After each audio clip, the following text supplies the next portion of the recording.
friends, welcome back to Redbird Acres. It is Christmas Eve, December 24th, and I'm about to start cooking and baking for the day.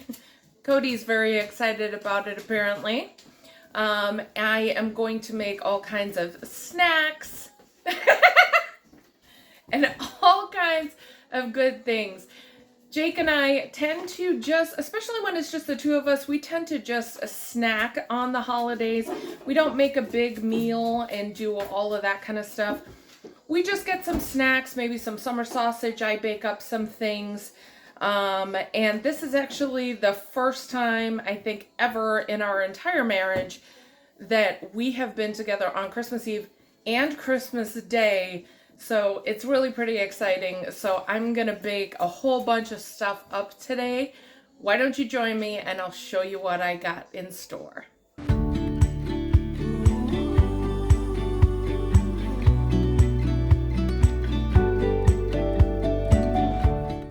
So first up, I am going to make one of our family favorites, sausage rolls.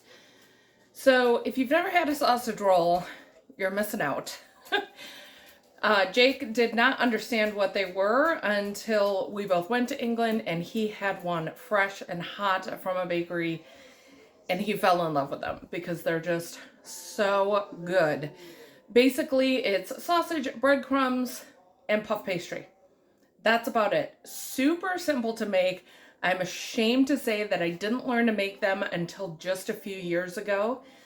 And they're so easy. So let me show you how I do it. So I am going to make a double batch. So I have 1 pound of sage sausage and 1 pound of regular sausage. Now the only reason that I have 1 pound of regular sausage is because I couldn't find another pound of sage in my freezer. And then you're going to need 1 cup of seasoned breadcrumbs per pound of sausage. So I have just over 2 cups here. So I'm going to cut these open and get them into our bowl. And then literally you're just going to take your breadcrumbs and dump them in. I'm going to put a pair of gloves on. Usually I don't mind mixing meat up too much, but sometimes it gets a little sticky and it's hard to get the film off your hands. Now just combine. This is so easy. Seasoned breadcrumbs are your best bet. If you don't like sage, you don't have to use the sage sausage. We love sage. Or at least I love sage. Jake likes it. I love it. If you like sage, get the sage and onion breadcrumbs or add a little bit more seasoning. And just get this all incorporated. Get your hands and your fingers all in there. So this will take just a minute and I'll be right back. All right, so there's that. Take my gloves off for right now. Move this over.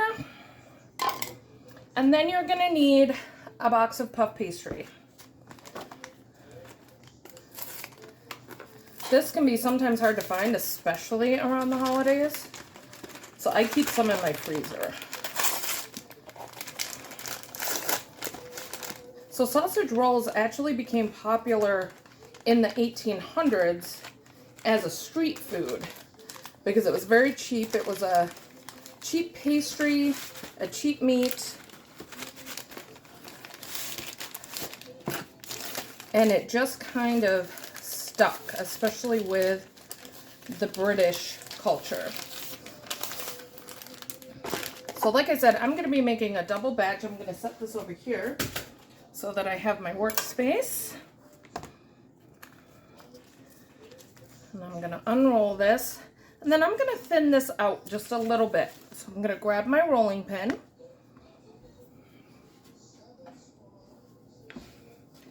And I'm going to just thin this out just a little bit because I don't need it this thick.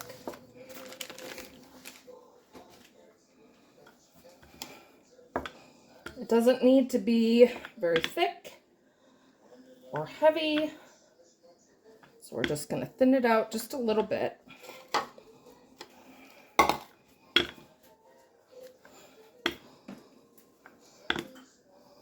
Trying to get it about the same size all the way across.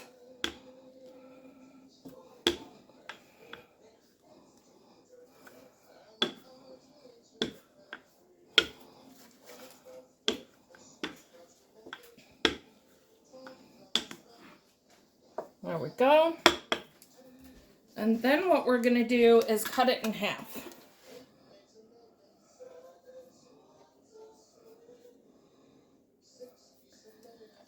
There's that. Now I'm going to grab my gloves again. So because I'm making a double batch, instead of half of the recipe, I'm going to grab a quarter of what I have over here of sausage. So that's about that much. So it's about a half a pound of the sausage. And then the breadcrumbs. And really, we're just gonna, this is coming apart on me. We're just gonna roll it into a nice long log.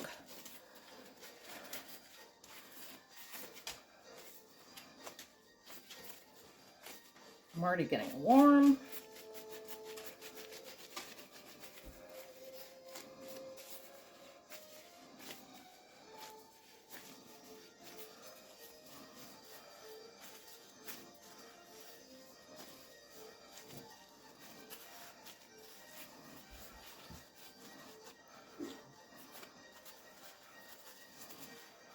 Where's Bella? So we got a good long log there. Then you're just going to carefully pick up the puff pastry off of your mat here, if it'll come up, and then just roll it over your meat.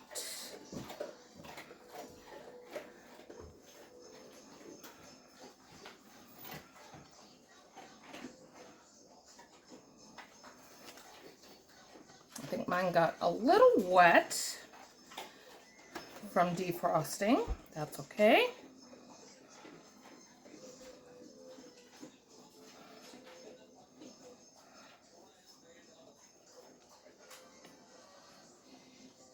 I'm just going to carefully pick that up. There we go. You could use a little flour, but most of these puff pastries have a little flour on them anyway. I'm just going to kind of tuck that a little so it doesn't come apart. This part's going to be on the bottom, so that won't be a big deal. Take care of this hole right there. And then we're going to start cutting it up. Now you could serve it as these really large ones. We like them in little bite size.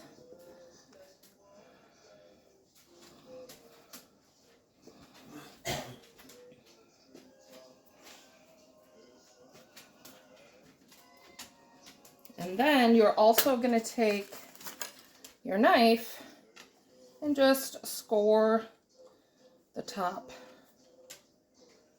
of the puff pastry.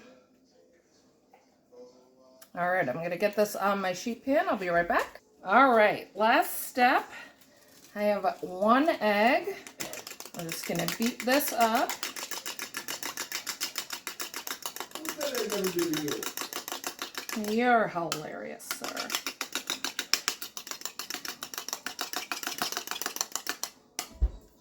And then with a pastry brush, we're just going to egg wash all of these.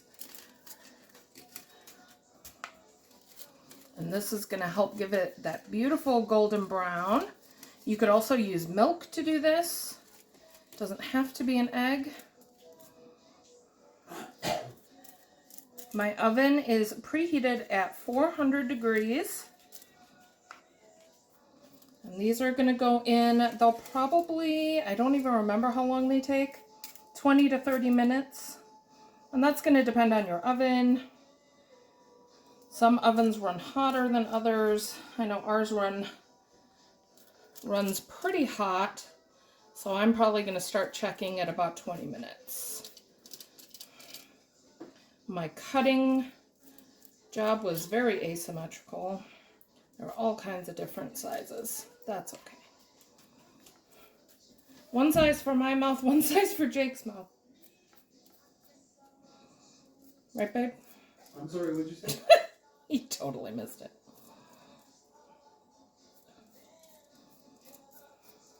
He zones out when I start recording. I was jamming to the music. He's jamming the wham.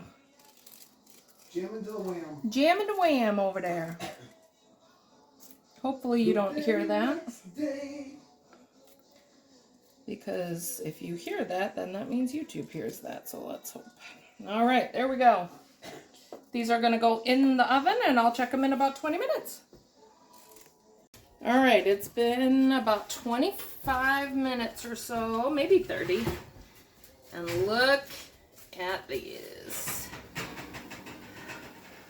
They're perfect. Pull these out. And we're going to get started on our next recipe while those cool. Now these you can eat hot or cold. Doesn't matter. We'll be snacking on them probably throughout today and tomorrow. So believe it or not, we are actually out of crackers. We just don't have any. We ate what we had, and we have no more crackers other than some saltines, which I really only save for when I'm sick. So we're gonna make some from scratch. Okay, so in here I have 2 cups of all-purpose flour, 3 teaspoons of baking powder, a half a teaspoon of kosher salt, and 1 tablespoon of sugar. And now what we're gonna do is add in 6 tablespoons of cold sugar, or butter. Good Lord, what is wrong with me? I can't talk today. But you're gonna add it in just a little bit at a time so that it can all combine with the flour.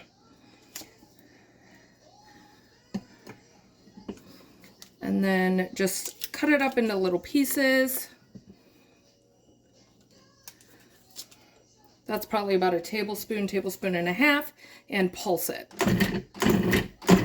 Whoa!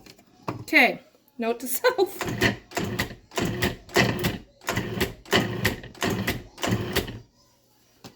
Note to self, keep that closed. Got it. Add in a couple more.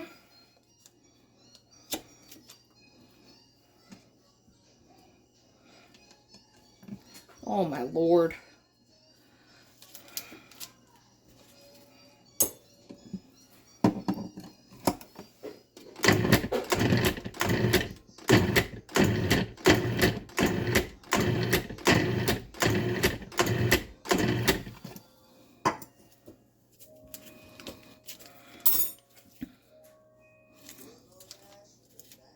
We'll do this a couple more times until we get all of that butter in there.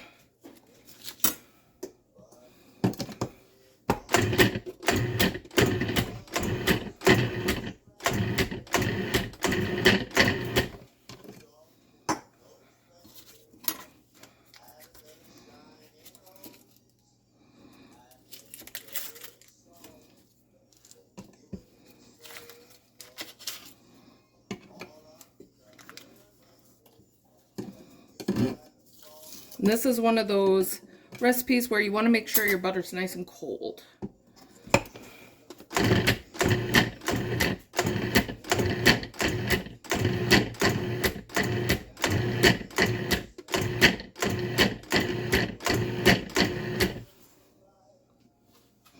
Now here I have 2 tablespoons of vegetable oil. I'm just going to add a little bit and run that.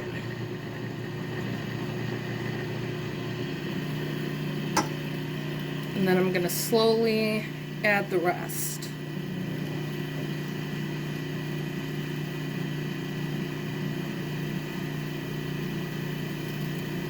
And this is going to start creating a ball. Now we're going to start adding a little bit of water, between 1/3 and 2/3 of a cup. And we're just going to pulse it in there.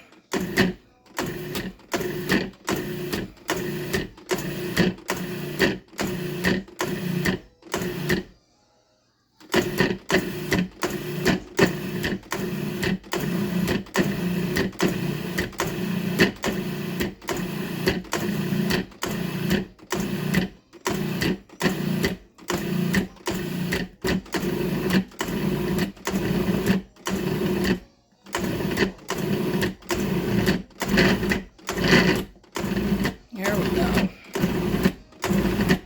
Maybe just a smidge more.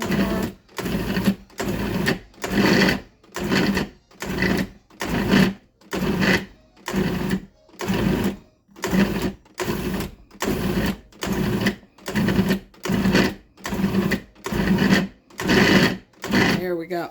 Now on a floured surface, we're going to pull this dough out. It's pretty sticky.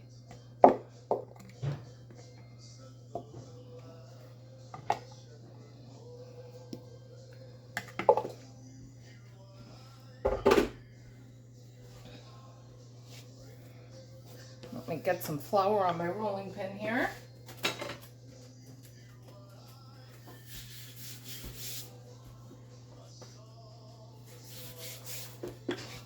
And we're going to roll this out as thin as possible, she says.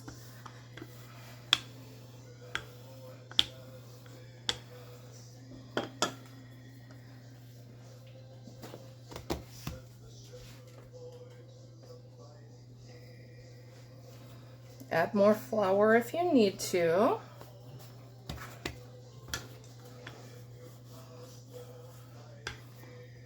Let's fix that hole.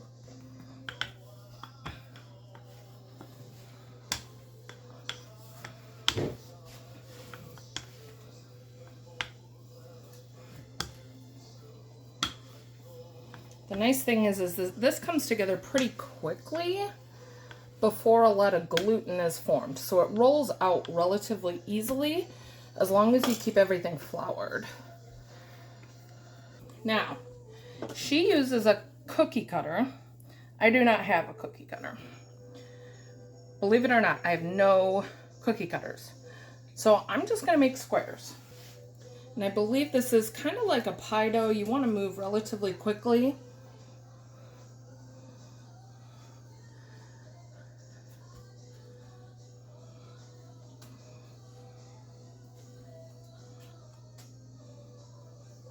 Because you don't want that butter to warm up too much.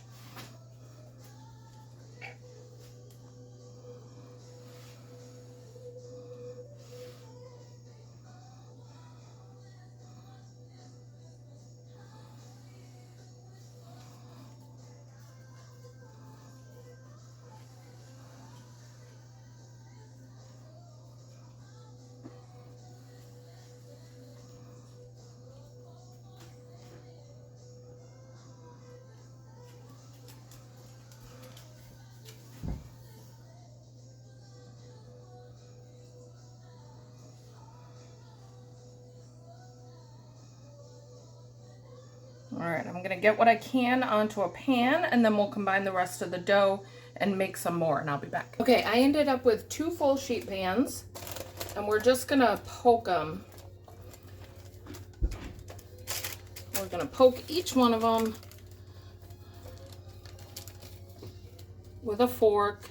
This helps steam to release. Same as you would do with a pie crust. This is very, very similar to a pie crust. And then we're gonna egg wash all of these. It's gonna help give them a golden touch on top.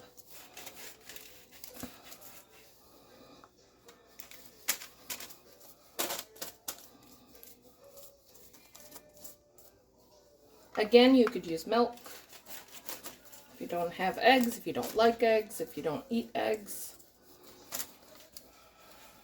Allergic, this could totally be done. And if you don't have a pastry brush, use your hands. get your hands in the egg wash and do it that way. That works too. And then these are going to go into a 400-degree oven. And we're actually going to top them with a little bit of salt. So we're just going to take a tiny little bit of kosher salt.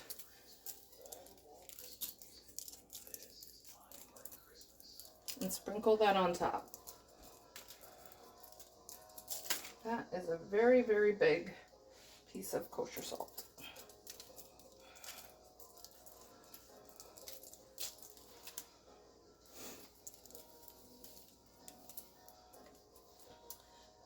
And then these are gonna bake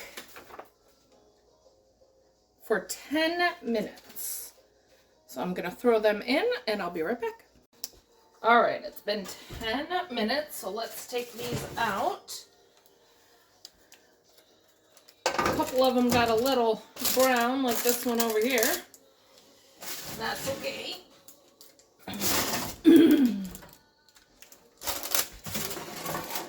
And now, where is my big brush? Here it is. Here I have 2 tablespoons of melted butter, and I'm gonna brush these with the melted butter. They're kind of all over the place, so it's not easy. So these are supposed to be like Ritz. We're gonna let them cool and we'll find out.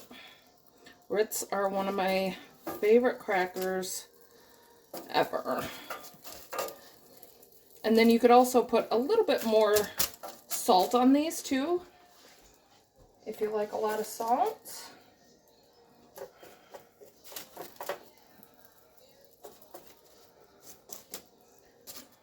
And I will be back with a taste test in just a little bit. Okay, last but not least, we are going to work on a dip. It's actually a cheese ball for those crackers that we just made. So let me show you what I'm gonna do. It's getting really hot in here. So I'm gonna make like a ranch bacon one. So I've already cooked up some bacon. I'm gonna bring you down so you can see what I'm doing here. Just gonna throw a little bit of sour cream in a bowl. And then we're gonna add the equivalent of 1 packet of ranch dressing. And that is about 2 tablespoons.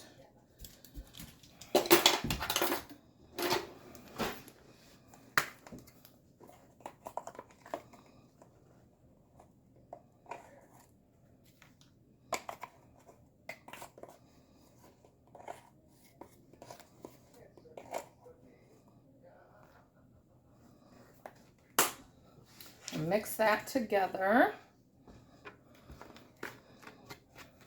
Doing it in a smaller batch like this with the sour cream first just helps you get the clumps out.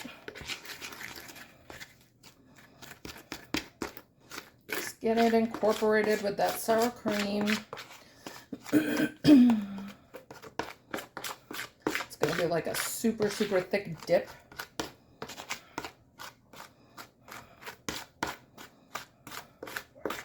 All right, now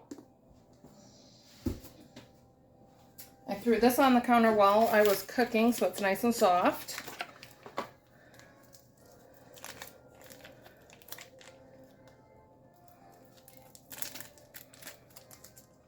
One package of cream cheese.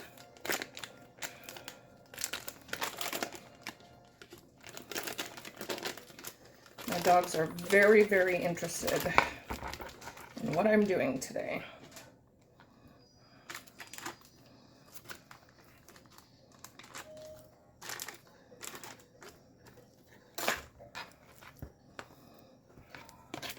And I did grab a relatively big bowl for this But I've been doing a lot of cooking today, and so a lot of my bowls are being used up.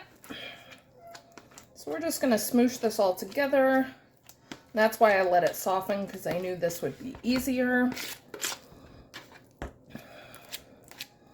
Smoosh it all.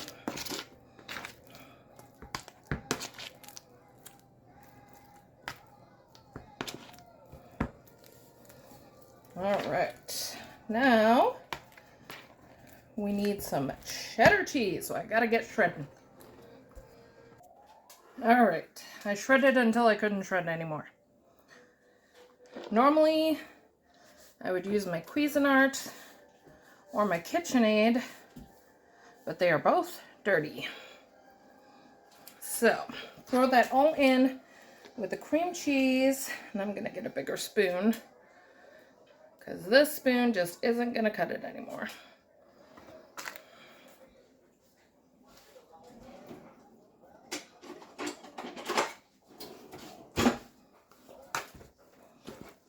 And we're gonna incorporate all of this.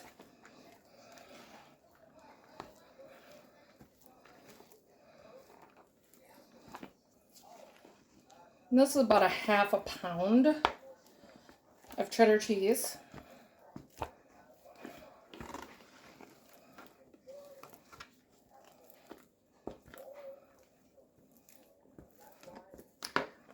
And then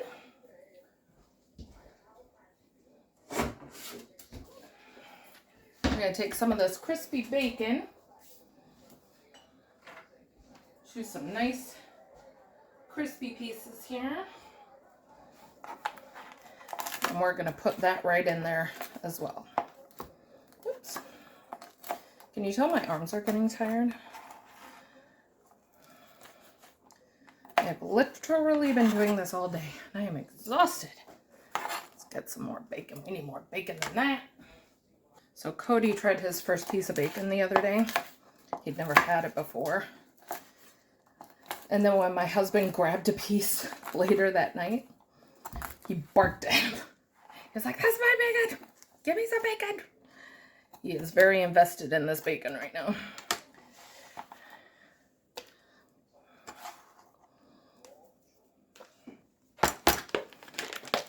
So we're gonna mix all of this up together. I have some green onions in the fridge. I'm gonna put that in here as well. And then form it into a ball and put it in the fridge. And there is your cheese ball. Super easy. Not easy to mix, but when you've got tired arms, nothing is easy to mix. Oh.